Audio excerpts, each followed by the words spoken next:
Assalamualaikum warahmatullahi wabarakatuh. Bertemu di Dispemda Ladies, diskusi pemuda dakwah, podcastnya Muslimah Peradaban yang kali ini spesial kemerdekaan dan akan membahas tema apakah muslimah kita sudah merdeka. Nah, asyik ya, asyik. Jadi teman-teman, kayaknya kita tuh masih ada di euforia kemerdekaan nggak sih? Iya. Bener kan? Kayaknya aja tadi pagi kita gerak jalan keliling kampung, terus juga di pondok ini banyak umbul-umbul masih. Iya. Masih juga masih lomba kan. Iya, masih banyak bendera-bendera nuansa merah putih gitulah ya. Iya, masih banyak banget. Nah, asik nih. Jadi disclaimer ya teman-teman semuanya bahwa podcast kita kali ini tuh akan membahas sudut pandang merayakan kemerdekaan dari segi yang berbeda. Jadi banyak nih kita mendengar podcast-podcast kemerdekaan yang tentang perjuangan atau tentang lomba-lomba atau tentang yang lainnya. Tapi kita akan membahas tentang sudut pandang dari segi muslimah. Karena 78 tahun kemerdekaan Indonesia, kita harus bertanya dan introspeksi diri kita sebagai muslimah, apakah sebenarnya kita itu secara real life kita sebagai muslimah sudah merdeka. Nah, ini nih asik nih ya. Oke kan? Jadi nih ya, kalau aku tanya nih, tapi sebelumnya kita belum perkenalan ya? Iya, belum. Oh, belum. Hampir lupa ya. Kita harus kenalan dulu nih. Jadi teman-teman semuanya, perkenalkan, nama aku Faradila Awaluna, biasa dipanggil Farah, dan berpuluh-puluh menit ke depan akan memandu acara Dispemda Ladies spesial kemerdekaan kali ini. Dan aku nggak sendirian juga, karena ada 3 teman aku yang mendampingi aku buat berbincang seputar tema muslimah dan kemerdekaan, dan aku juga bakalan mempersilahkan mereka buat memperkenalkan diri mereka satu persatu. Aku mulai dari yang sebelah kiri aku. Oke, kenalin, namaku Mufidah Nurmaliha Putih, biasa dipanggil Puput. Oke, Puput ya berarti. Terus bisa dilanjut di sebelah kanan aku, siapa nih? Ya, perkenalkan, nama aku Farah Atifah, biasa dipanggil Farah. Atau punya panggilan khusus nih ya dari Mbak Farah, karena nama Apa sama. tuh? Spoiler. Bisa dipanggil Atifah ya? Iya, karena nama Panggilan kita sama. Karena nama kita sama, jadi harus ada pembeda di antara kita berdua, Far. Gitu ya, Far. Iya. Kamu yang harus ngalah. Iya, oke. Yang mudanya ngalah. Iya. Terus lanjut selanjutnya, Besti. Jadi kenalin, nama aku Fajar Dewi Aminah, biasa dipanggil Ami. Oke, akhirnya sudah perkenalan ya kita. Jadi kita berempat nih ya, Ya. bakal membahas tentang muslimah. Apakah muslimah kita sudah merdeka? Nah, oke. Sebelum melanjutkan ke tema yang sangat menarik, aku tuh punya pertanyaan. Kalau misalnya kita ada orang-orang yang bilang tentang kemerdekaan, di benak kalian itu kayak gimana sih kalau misalnya ada kata-kata tentang kemerdekaan? Yang pasti lomba ya, kayak lomba makan kerupuk, lomba balap karung gitu ya. Itu legend banget kan dari kita Iya, SD, pasti. TK malah kan. Lomba masukin paku. Iya, itu dalam botol ya. Pokoknya kalau ada kemerdekaan pasti banget ada ada lomba. Iya. Kalau kamu Far, Atifi ya? Kalau aku lebih ke ini, yang paling seru, tumpengan. Di malam 17, malam Kata orang 16. namanya malam tirakatan. Iya, kita tim makan tumpengnya ya. Iya. Pasti ibu kamu juga suka lomba tumpeng Iya, ya? kemarin di Ketahuan desa. dari jawabannya. Terus kalau Ami, gimana kalau ada kemerdekaan? Ya pasti itu ya, upacara. Upacara. Upacara 17 kan Upacara pasti pasti. upacara. Terus umbul-umbul juga di mana-mana gitu kan. Ya, aksesoris kemerdekaan itu wah luar biasa. Di Kemuning, di Mojodadi, di sepanjang jalan Mojokerto semuanya serba merah putih. Sama kayak kita ya. Oh, iya. Merahnya aja tapi. Merahnya aja. Putihnya silahkan dicari sendiri. Oke, jadi aku mengambil poin nih di jawaban kalian yang tadi. Kalau misalnya kemerdekaan, kalau banget orang-orang itu bilang kemerdekaan, itu pasti nggak jauh-jauh dari lomba, Iya. tumpengan, upacara sama aksesoris RT RW yang semuanya serba merah putih. Bener gak? Iya benar. Tapi kayaknya itu jadinya akhirnya kita itu memaknai kemerdekaan itu hanya sebatas acara atau seremonial aja. Iya nggak? Iya. Benar. Maksudnya kayak gini nih, kayak sebenarnya kemerdekaan itu dirayakan untuk dimaknai. Dimaknai seperti apa perjuangan pahlawan kita dan seperti apa kita sebagai generasi penerus bangsa itu memikirkan kontribusi nyata kita terhadap bangsa dan agama. Jadi aku waktu itu pernah upacara itu kan pasti effortnya luar biasa banget ya. kayak ngalah-ngalahin khusyuknya sholat kadang. Itu tuh kayak gini, iya ya upacara aja se-effort ini, tapi setelahnya upacara itu apa aksi nyata kita sebagai pemuda buat berkontribusi dalam hal bangsa dan agama. Nah ini nih yang ingin kita bahas sekarang, itu adalah seputar muslimah, karena kita cewek ya. Jadi kalau misalnya tentang santri, tentang kiai itu mungkin nanti temanya di cowok aja yang membahas. Kita fokus terhadap kaum kita muslimah yang luar biasa Allah muliakan. Apakah muslimah kita itu di euforia kemerdekaan ini sudah merdeka? Nah ini nih aku juga punya pertanyaan lagi seputar muslimah. Kalau misalnya menurut kalian definisi muslimah yang merdeka itu kayak gimana? Ya kalau menurut aku definisi muslimah merdeka itu mereka yang senantiasa menjadikan ketaatan kepada Allah itu atas dasar mereka itu sadar gitu bahwa taat kepada Allah itu suatu kewajiban tanpa ada keterpaksaan dari pihak manapun gitu. Jadi taat kepada Allah itu bukan cuman yang melakukan kewajiban gitu kan, tapi taat dalam hal contohnya yaitu beribadah ya. Jadi beribadah itu kan bukan cuman sholat, zakat, puasa, haji gitu kan. Banyak banget ya ibadah kita ya. Karena itu kan sudah termasuk rukun Islam gitu. Dan itu suatu kewajiban gitu. Tapi di sisi lain ibadah itu juga bisa diartikan segala aktivitas yang kita lakukan. Jadi dari pagi sampai mau tidur lagi. Iya, bener banget. Kalau kita niatkan karena Allah itu bisa ternilai ibadah gitu. Jadi tidur, kerja, dan kemudian dalam berbusana. Oh, termasuk dalam hal berbusana menutup aurat. Iya, benar banget. Itu juga bisa diniatkan ibadah. Iya. Ya. Oke, menarik nih tentang keterpaksaan. Ternyata kayaknya memaknai kemerdekaan itu kita tuh menyadari nggak sih kalau negara kita itu adalah negara yang sangat ramah terhadap syariat Islam. Iya. Iya. Kayaknya kayak di luar sana itu banyak banget negara yang nggak bisa sebebas kita untuk menjalankan syariat Islam. Contohnya apa coba? Ada yang bisa nggak? Negara-negara yang terpaksa banget tuh. Kan banyak tuh di negara-negara barat yang muslimnya tuh minoritas. Jadi mereka tuh para muslimah kalau mau sholat kan susah gitu loh. Mau pakai jilbab keluar rumah aja ditarik-tarik, terus dirundung gitu kan. Jadi kayak mereka nggak bisa bebas buat menjalankan syariat ya. Kan ada yang masuk kampus harus lepas jilbab. Oh iya, benar harus pakai wig dulu harus pakai rambut palsu supaya menyembunyikan identitasnya. Terus kayak negara-negara muslim kita yang sekarang lagi perang kayak Palestina, Uighur, Suriah. Nah itu aku punya cerita nih. Jadi dulu di Sudan ada teman aku tuh yang dari Uighur. Uighur mana coba? Cina, benar. Jadi di Cina ini dia itu studi Islam di Sudan. Saking kerasnya Cina itu melarang rakyatnya ya untuk beragama Islam, sampai dia itu untuk kuliah agama Islam ayahnya tuh harus dipenjara. Wah, luar biasa. Segitunya ya. Sampai segitunya, luar biasa banget. Kayak akhirnya kita merasa bahwa ternyata di Indonesia itu sangat mudah. Allah tuh ngasih kemudahan kita banget gitu kan. Bener. Mayoritas agama kita? Muslim gitu. Pahlawan-pahlawan kita kebanyakan yang memberikan Indonesia dari Muslim juga, dari para kiai, para santri kayak gitu.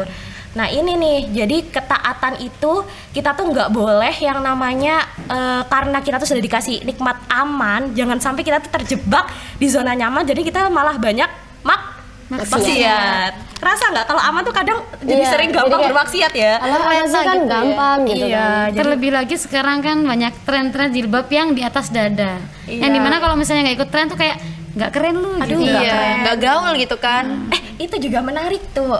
Pernah dengar yang baru-baru ini viral tentang Miss Universe yang body checking. Benar. Yang dimana prosedurnya itu dia body checkingnya harus melepas semua bajunya buat dinilai apakah lu tuh cantik luar dalam. Luar dalamnya tuh, dalam itu bukan diartikan kolbun ya kayak kita, tapi dalamnya tuh dalam fisiknya, ya kan? Iya, jadi itu parah banget sih ya. Parah banget. Itu kita sebagai muslimah gimana tuh? Kayak merasa terhina. Sakit gitu. Tapi kan itu kontes kecantikan, itu tuh menyaring perempuan-perempuan bertalenta yang diajukan buat dunia. Masa kita harus ini sih? Kalau melihat body checking jadinya kayak seperti bahwa kecantikanmu tuh dinilai gitu loh, harus putih, harus dari fisik ya gitu. Padahal cantik kan ya nggak hanya luarnya saja, bahkan banyak Miss Universe pun yang menangnya pun gara-gara hitam. Tapi kenapa dia cerdas? Tapi maksudmu kalau misalnya Miss Universe yang menang hitam jadi membolehkan Miss Universe? Ya enggak. berarti kan apa yang mereka ukur ternyata nggak pengaruh ke orang lain, orang yang menang tadi gitu. Sangat-sangat tidak relatif ya. Iya, benar. Nah ini nih pesan buat kita pribadi ya, sama teman-teman muslimah yang mungkin menonton podcast ini, bahwasannya merdeka itu salah satunya itu adalah merdeka ketika kita bisa menutup aurat sesuai syariat Islam. Jadi kita tuh tidak diperbudak terhadap standar-standar kecantikan di luar sana, benar nggak? Benar.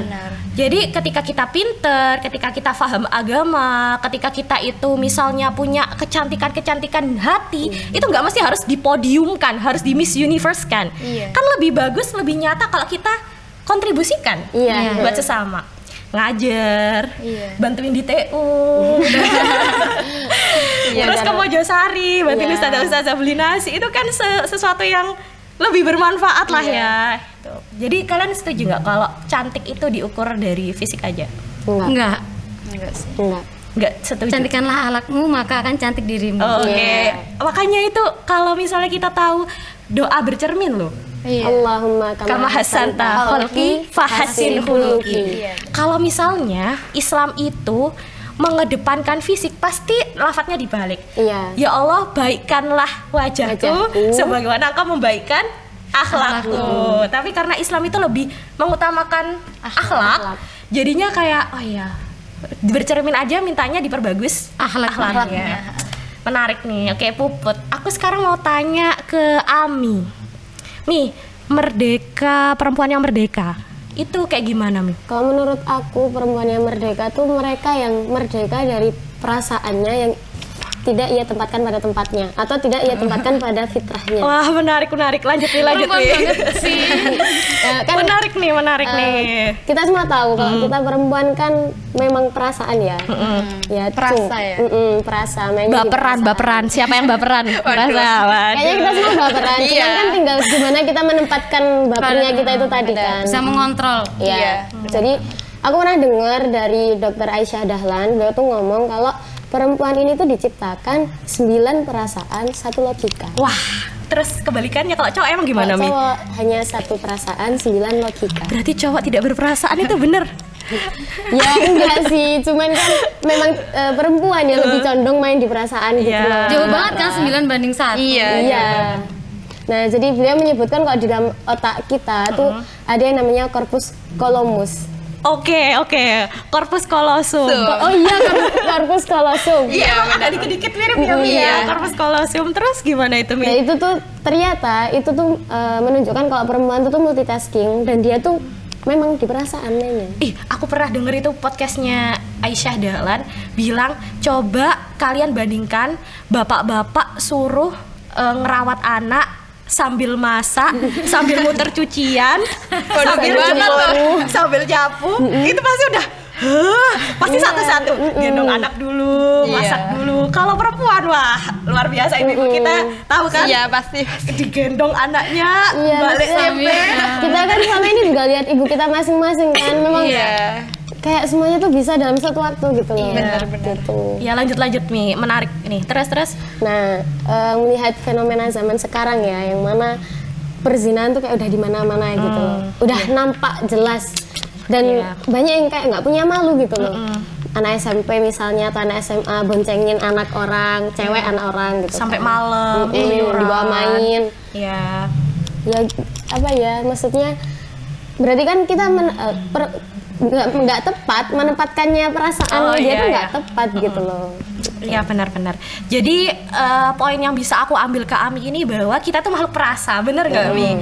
Nah, kalau misalnya perasaan ini, apalagi tadi kita udah secara ilmiah itu punya corpus callosum ya di dalam otak yang bikin kita multitasking dan berperasaan, itu tidak ditempatkan di fitrahnya, itu pasti jadi bucin. Iya, jadinya tidak cinta. Iya, kan gimana itu? Kan nggak tepat tuh.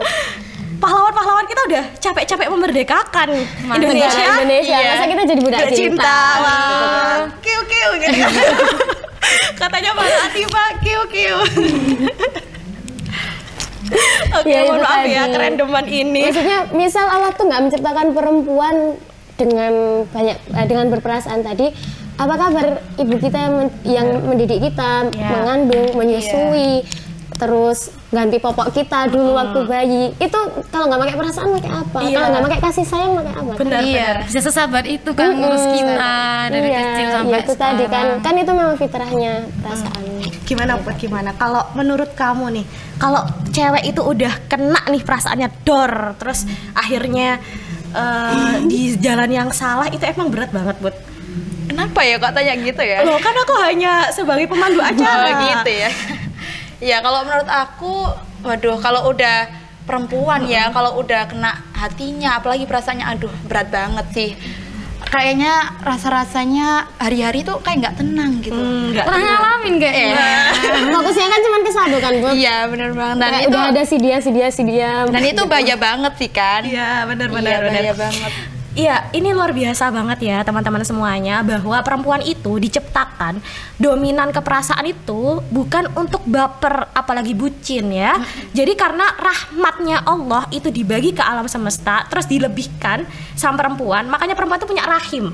Rahim itu ternyata itu padanan dari bahasa Arab, dari kasih sayang. Jadi emang kita tuh punya kasih sayang gitu loh. Jadi itu kasih sayangnya itu sama Allah itu dikasih ke perempuan untuk dimanfaatkan dia menyayangi anaknya, mendidik anaknya, menyayangi sekitarnya, berbakti pada orang tuanya, atau mungkin kalau sudah menikah berbakti pada suaminya. Itu butuh banget sama kasih sayang perempuan. Jadi kalau misalnya nikmat itu kalian salah gunakan kepada cinta-cinta yang tidak benar, atau kepada penghambaan terhadap skincare, atau tren fashion, perasaan kepada body standar, itu pasti sangat zolim sekali kepada Allah. Tapi aku tipe orang yang yakin kalau perempuan itu bisa mengendalikan perasaannya tuh dia bakal bisa lebih berperan. Iya. Bener gak? Iya, kalau emang perasaannya selaras sama logikanya, ditaruh ke fitrahnya di jalan yang benar, itu tuh nanti tumbuhlah perempuan yang cerdas, pinter, dan tetap dalam koridor syariat juga gitu. Dengan porsi pas. Dengan porsi pasnya dia ya. Aku juga pernah dengar kalau misalnya andaikan perempuan itu si makhluk perasa ini nih ya. Bukan perasa makanan ya. Perasa ini itu dia bisa memaksimalkan logikanya, tapi dia bisa melembutkan perasaannya, itu maka akan muncul perempuan yang cerdas, yang berilmu, tapi dia bisa mengerti perasaan orang lain. Luar biasa. Tapi bener kan, ada orang pintar tapi nyakitin, ada nggak? Ada. Pintar tapi kayak kalau ngomong sama orang tuh nyesekin banget, ada nggak? Ada orang pintar tapi individualis. Ada orang pinter tapi kita manggilnya dukun. Ada orang pinter tuh dipanggil dukun juga, ya kan? Jadi bahaya. Gak bahaya tak? Kayak gitu. Oke, terima kasih ya Ami. Terus sekarang ke Farah Atifah nih. Kira-kira gimana Atif ya? Kalau dari aku ya, muslimah yang merdeka itu ketika dia bisa berperan untuk sekitarnya tanpa dia menyelisihi syariat. Jadi nggak kok karena kamu perempuan nggak boleh gini, nggak boleh gitu, nggak. Kita tetap bisa, tapi dengan tadi memperhatikan koridor syariat yang harus kita laksanakan. Kayak misalnya kita punya suami yang kiai misalnya, oke lah kita bisa berdakwah, kita bisa mengambil jalur dakwah. Tapi kita punya suami dan punya anak banyak, terus harus di dalam rumah, ya maka carilah cara lain tapi tetap bisa berperan. Misalnya mendekati masyarakat, ketika ke pasar menemukan sebuah problem diselesaikan. Jadi merdeka secara peran ini maksudnya adalah memaksimalkan peran kita sebagai muslimah ya pasti. Tapi kadang kan kita sebagai perempuan nih ada stigma nih kayak, aku perempuan, aku kayaknya nggak bisa dia dapat kesempatan itu. Pernah nggak dengar? Ya, apalagi kayak nggak usah sekolah tinggi-tinggi. Iya, kamu kan perempuan. Nanti ujungnya kamu terjun di dapur kasur SDP, sarjana SDP. Ini yang perlu perhatikan, walaupun sumur dapur kasur, kita juga punya anak yang harus kita didik. Berapa banyak orang-orang hebat yang lahir dari ibu yang hebat. Di belakang laki-laki hebat pun ada istri yang hebat. Iya, itu kalau aku baca sirah tentang para ulama terdahulu, Imam Syafi'i, Imam Ahmad, Imam Bukhari, itu ternyata ada background seorang ibu yang luar biasa sampai akhirnya anaknya itu bisa seperti imam-imam itu. Keren nggak? Iya, dan kebanyakan mereka itu yatim dari kecil. Maksudnya di sini bapaknya tuh nggak ada. Jadi bapaknya tuh meninggal dan mereka hanya diasuh oleh asuhan ibunya.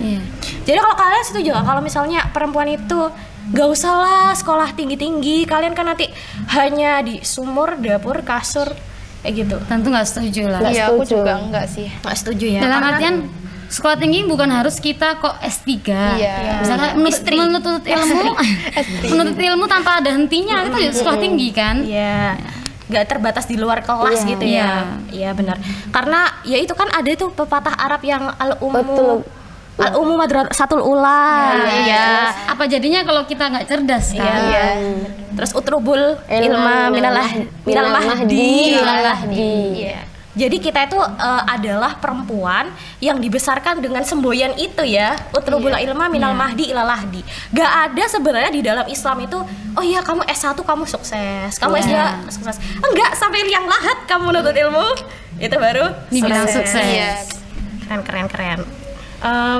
Kira-kira nih Atifiyah, selain dari segi pendidikan, kira-kira kita tuh bisa berperan dari segi apa sih?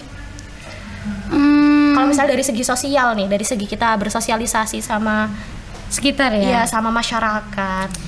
Berperan sebagai tadi ibu rumah tangga, kemudian bisa juga bergaul dengan sekitar tuh, kayak misalnya jadi ditunjuk nih ngisi ini ya gitu. Oke lah kita ngisi di PKK gitu kan, kalau ibu-ibu kan. Posyandu, bisa nggak ya? Bisa. Kemudian juga bisa sebagai ketua RT, bukan istrinya ketua RT gitu kan. Apalagi kalau misalnya kita lulusan pondok, ketika terjun ke masyarakat gak boleh kok jangan aku. Terus di mana kalian kelebihannya kalau mondok? Berarti nggak ada bedanya dong sama manusia di luar sana yang nggak mondok. Kalau ditunjuk nggak mau. Ya, nggak boleh pasif ya. Benar. Harus selalu aktif. Dan nggak boleh menjauh nih, walaupun kita berpakaian syar'i, tunjukkan bahwa kita juga bisa bergaul bersama mereka sebagai ladang dakwah tadi. Ya, harus di mimbar loh ya. Bisa kayak bergaul dengan sekitar, kayak akhirnya sekitar menyadari ternyata mereka nggak tertutup ya gitu. Tetap bisa bergaul dengan sesama. Menarik. Ini merdeka kan, kita bahas kemerdekaan muslimah kan. Kadang itu ada fenomena kalau muslimah itu ketika dia itu semakin dalam agamanya, mohon maaf ya, tapi dia itu kayak nggak bisa, nggak bisa bersosialisasi, jadi eksklusif. Pernah nggak dengar fenomena kayak gitu? Jadi kayak jadinya bahan omongan orang. Jadi kayak kok kayaknya dia setelah hijrah malah nggak mau sih temenan sama aku. Jadi ada kayak miskonsepsi, ada kesalahan konsep, ya kan? Kalau misalnya kayaknya circle-nya harus yang suci-suci. Waduh. Susah tuh kalau kayak gitu ya. Panitia apa Mbak? Panitia surga. Kayaknya ini circle panitia surga deh. Waduh, bahaya itu. Gimana sampai lah. Bahaya. Loh. Bahaya. Kayak itu. Dan jadi walaupun kita udah merasa bahwa kita tuh sedang memperdalam agama Islam, jangan sampai ekstrim gitu ya. Jangan sampai nggak mau bergaul sama masyarakat, karena di masyarakat itu sebenarnya perempuan itu punya peran-peran penting. Dalam banyak banget kan.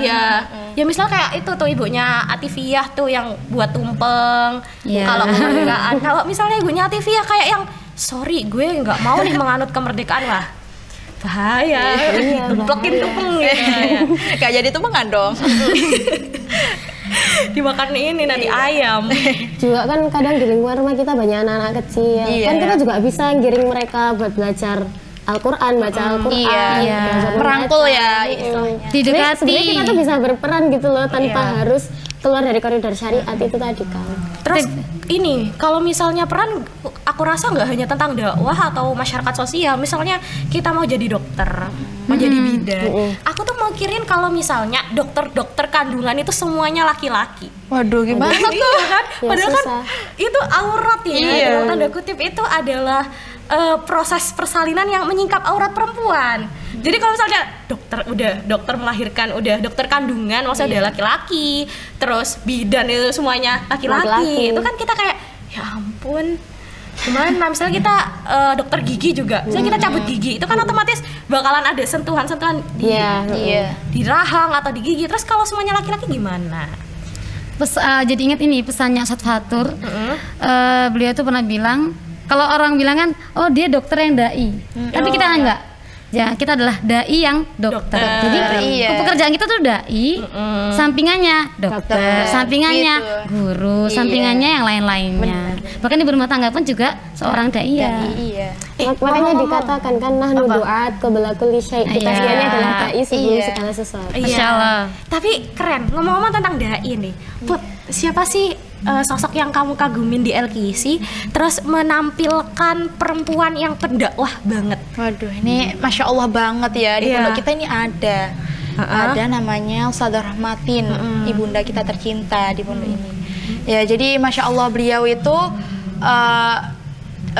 juang dakwahnya itu Masya Allah banget, melebihi kaum muda. Iya, bener banget. Jadi melakui kita sebagai kaum muda tiga kali. Iya, banyak, Masya Allah, banyak banget. Jadi jadwal beliau di sini aja udah padat ya kan.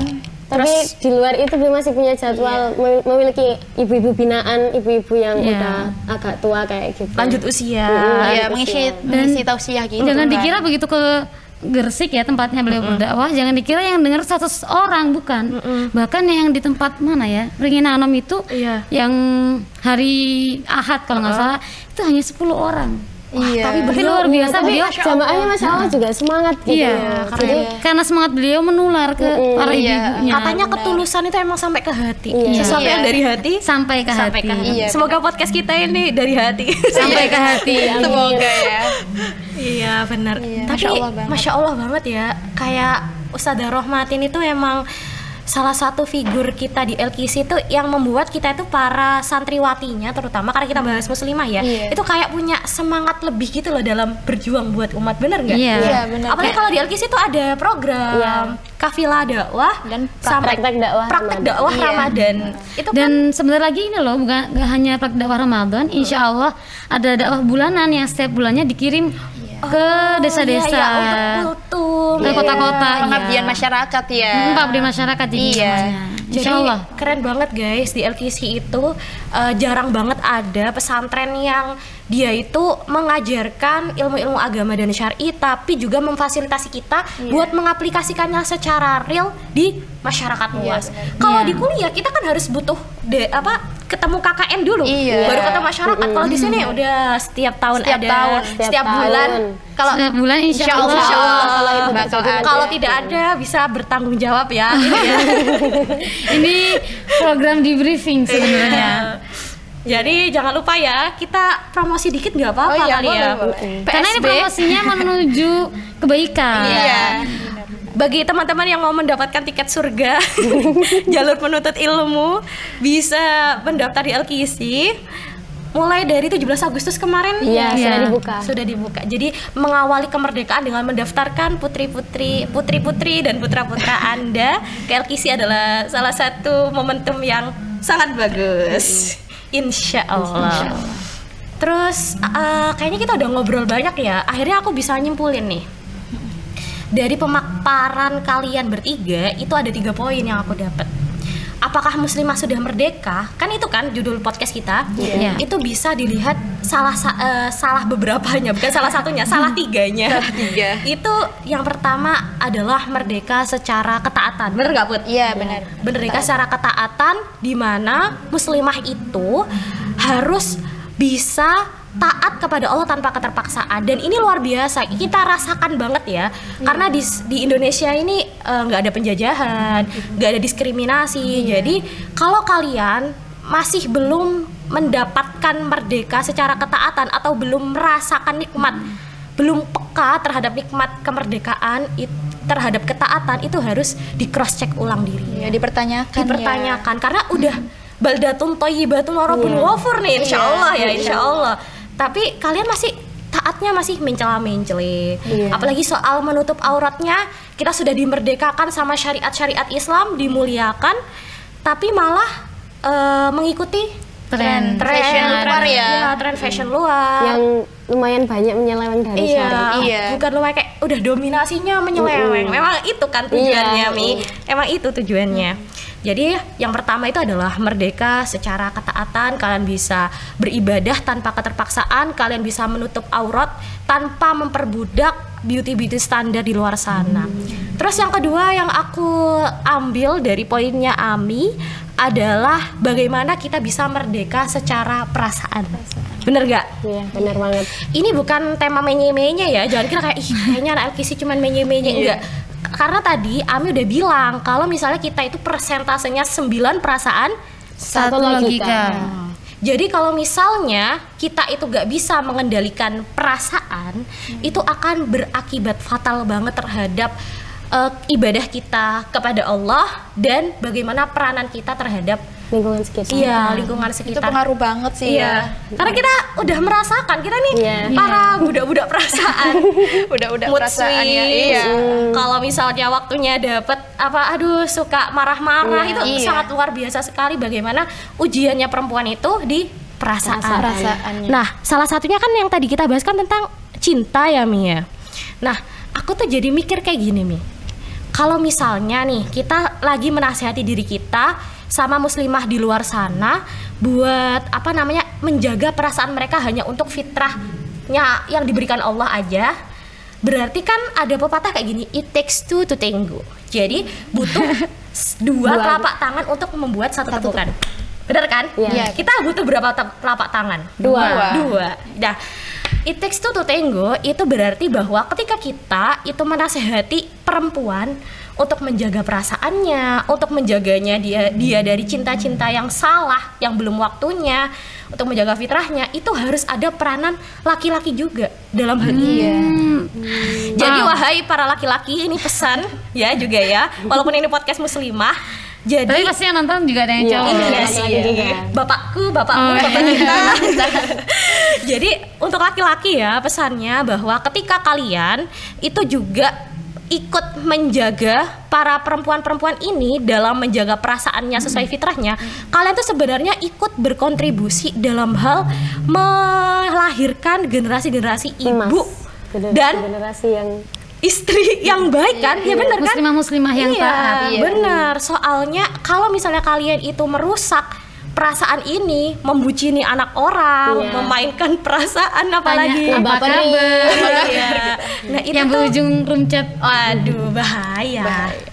Sleep call. Bahaya. Nah, itu kalau misalnya kalian menahan diri dari itu, kalian itu sama saja menjaga perempuan. Dan itu berpeluang besar melahirkan generasi-generasi para ibu dan para istri yang baik ke depannya. Soalnya perempuan-perempuannya tidak dirusak kan perasaannya. Yang untung nanti siapa? Ya mereka juga. Nah, it takes two to tango. Jadi butuh 2 telapak tangan untuk mendapatkan satu tepukan. Kalau cuma satu itu namanya bertepuk sebelah tangan. Kita sudah ada chemistry ya ternyata. Terus yang terakhir Atifiyah. Yang aku ambil dari poinnya Atifiyah ini adalah bagaimana perempuan itu merdeka secara perannya. Entah perannya dalam hal pendidikan, entah perannya dalam hal berdakwah, entah perannya dalam hal sosial sekitarnya, itu benar-benar kita tuh harus merdeka dalam peranan kita. Jadi jangan bilang kalau kita tuh hanya cewek nih kayaknya enggak deh, kayaknya kita tuh cewek. Soalnya kalau di Yahudi sama Nasrani kan bilangnya kita itu Hawa, maksudnya Bunda Hawa itu yang menyebabkan Nabi Adam itu turun dari surga. Jadi yang godain Nabi Adam buat makan buah huldi itu Bunda Hawa. Jadi mereka tuh kayak yang dasar kalau nggak ada perempuan kayaknya kita masih di surga. Nah gitu. Nah makanya makanya kita itu di agama lain itu memang standar atau derajatnya kita tuh lebih bawah. Jadi jangan merasa seperti itu karena Islam itu meninggikan kita enggak? Iya benar banget. Meninggikan kita. Di Al-Qur'an ada satu surat khusus kan bahas kita, bahas perempuan. Terus ada juga surat yang namanya langsung tuh yang dinotis. Iya. Oh iya Maryam. Kan luar biasa banget. Jadi buat aku dan teman-teman semuanya yang lagi nonton ataupun yang ada di studio udah kayak siaran TV itu jangan merasa kalau kalian perempuan kalian tidak memaksimalkan peran, berpendidikan setinggi-tingginya karena kalian itu akan punya manfaat itu bukan hanya untuk diri kalian tapi untuk generasi kalian, untuk masyarakat kalian. Berdakwah semampu-mampunya karena tadi katanya Ami, yang tadi Ami kutip bahwa kita tuh adalah ad-da'i sebelum segala sesuatu. Terus yang di sosial jangan eksklusif ya. Jangan jadi manusia yang eksklusif. Kita harus menampilkan bahwa Islam itu adalah rahmatan lil alamin. Ya, jangan sampai kita tuh hadirnya kita sebagai muslimah itu malah kayak memecah belah NKRI. Wah, aku kayaknya panitia surga. Enggak ada. Bahaya. Terus ada panitia neraka dong. Iya. Kapan SK-nya turun kan? Bahaya. Itu sangat dark joke sekali ya. Jadi harus bisa bergaul, berbaur. Tetap dalam koridor syariat. Benar. Apalagi kalau kita jilbabannya panjang, itu kan kayak harus lebih ramah lagi kan sama orang-orang. Mau ngaji ya Mbak? Iya. Gitu kan kadang Bunyai Mbak, Bunyai. Amin. Bukaci. Amin. Oke, itu sih 3 poinnya ya guys. Nah, udah berpuluh-puluh menit ya sepertinya. Alhamdulillah tidak terasa bukan? Iya, tidak sampai terasa. aslimnya hanya Ami yang sudah dibuka. Oh, sama Puput juga. Jadi sebelum aku tutup, aku pengen dengar closing statement dari kalian bertiga. Tadi kan aku udah mulai dari Puput dulu ya. Sekarang aku mulai dari Atifia. Ayo, Pak. Tarik nafas dulu biar santai. Tapi gak usah dikeluarkan. Sebelum closing statement ya, sharing dikit. Tadi mencangkut perasaan ya. Kan 3 adikku cowok semua. Kamu curhat? Iya. Saya bilang dong. Kalau misalnya aku lihat dia buka chat gitu ya di IG, terus profilnya tuh cewek, langsung kayak ngapain gitu kayak ngapain? Soalnya sebagai perempuan juga nggak terima dong kalau misalnya ternyata dia seorang laki-laki melukai perempuan lainnya gitu. Nggak kok berarti aku adikku laki-laki terus membela dia, enggak. Jadi kalau perempuan sudah menjaga, dimohon semua laki-laki juga menjaga. Kalau laki-laki sudah menjaga, perempuan jangan menggoda. Gitu ya. Betul. Ya. Oke, closing statement. Sebentar. Buat calon istrinya adik-adik Farah Atifah. Sabar ya, kakak ipar kalian rada galak. Enggak sih. Iya. Agak ya. Oke. Pesan untuk diri sendiri dan untuk teman-teman yang di sini dan semua yang menyaksikan Dispemda ini, marilah kita upgrade diri setiap harinya. Bebaskan diri kita dari hal-hal yang nggak seharusnya. Kemudian fokuskan diri kita dalam ketaatan. Jadilah muslimah yang seharusnya ya. Kemudian melangkahlah dan percayalah bahwa kita semua seorang muslimah bisa membawa peran dan bisa merubah masyarakat sekitar tanpa keluar dari koridor syariat tadi. Mantul. Lanjut ke siapa ya? Lanjutlah. Lanjut. Oke. Kalau dari aku di sebuah hadis Rasulullah pernah bersabda, ad-dunya mata'un wa khairu mata'id dunya al-mar'atus sholihah. Dunia ini tuh perhiasan, tapi sebaik-baik perhiasan yang ada di dunia ini tuh perempuan sholihah. Jadi ini nasihat buat aku pribadi, kalian yang ada di sini dan juga teman-teman yang lagi nonton. Jadi mari kita sama-sama berusaha untuk jadi perempuan yang sholihah, bisa bermanfaat untuk umat dan juga untuk bangsa kita ini merah putih. Jadi makanya ada doa itu kan. Ya, gimana tuh Mi? Biar kita amin. Ayo bantu amin. Amin. Jadi usahakan kita doa ini setiap kita punya kesempatan untuk berdoa. Allahumma ja'alni sholihatan wa maslahatan. Ya Allah, jadikan aku perempuan yang sholihah dan juga bermaslahat untuk sekitar. Masya Allah. Nggak hanya sholihah ya ternyata. Belum amin. Bermaslahat. Amin. Luar biasa dong. Iya, jadi solihah itu ada mirip-miripnya sama maslahah ya. Yang solihah yang bermanfaat. Iya. Sebenarnya kan itu juga resapan dari bahasa Arab kan, maslahat itu. Benar. Oke, terakhir silahkan Puput. Iya, oke. Kalau dari aku buat teman-teman semua ya, buat aku, buat teman-teman yang di sini dan yang khususnya yang menonton di Spemda ini, kalau kita belum baik ya, maka marilah kita itu saling menasehati, karena nasihat itu karena agama adalah nasihat ya, sama-sama saling menasehati, beramar ma'ruf nahi mungkar ya. Jadi yang belum baik mari kita saling memperbaiki diri ya, terus mengupgrade diri, memperbaiki diri. Yang udah baik marilah kita lebih baik dan istiqomah. Hilangin Dilan, paling berat istiqomah. Hilangin Dilan kan, yang berat itu bukan rindu tapi istiqomah. Ya, kalau katanya Dilan rindu itu berat, kalau katanya kita istiqomah itu berat. Nah, makanya kalau istiqomah itu berat, mari kita istiqomah bersama-sama ya, mencari circle teman pertemanan yang baik gitu, karena teman itu cerminan diri kita. Iya gitu. Wah, luar biasa, aku jadi speechless sekali. Ini nggak bohong ini tidak sebuah acara peresmian seremonial gitu nggak, tapi aku beneran speechless sama nasihat-nasihat kalian yang menampar sekali. Dan akhirnya sebelum menutup jumpa kita pada Dispemda Ladies spesial kemerdekaan kali ini, aku juga punya closing statement. Boleh nggak sih? Boleh. Katanya terakhir. Oh iya. Terakhir ya. Sebelum ini terakhir, paling terakhir. Emang cewek itu suka bertanya. Oh iya. Betul. Jadi aku juga punya closing statement buat menutup Dispemda Ladies spesial kemerdekaan kali ini, buat diri aku sama buat diri muslimah di luar sana. Wahai muslimah, jadilah perempuan yang bertakwa, karena takwa itu adalah hal yang membuat kamu mulia di sisi Rabbmu dan di sisi makhluk-makhluknya. Dan jangan budakkan perasaan kamu, karena perasaan itu fitrah yang membawa kamu kepada surga. Cinta yang tidak benar itu tidak khasnya perempuan muslimah. Cinta khasnya perempuan muslimah adalah mencintai Allah dan Rasulnya itu lebih dari apapun. Tetap kuat, tetap semangat di tengah gempuran fitnah yang luar biasa, karena hadiah kamu tuh surga. Karena Allah itu menyiapkan banyak sekali pintu-pintu surga yang dibukakan khusus untuk perempuan ketika kamu itu bertakwa dan taat kepada Allah. Muslimah itu kayak rumput. Emang kelihatannya lemah, emang kelihatannya itu kecil di bawah gitu ya. Tapi ingat, ketika ada badai, ketika ada angin, ketika ada hujan, siapa yang tidak tumbang?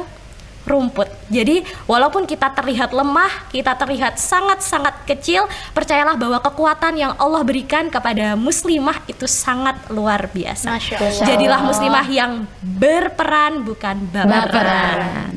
Oke, terima kasih teman-teman semuanya terhadap bincang Dispemda kita pada malam ini. Seru nggak?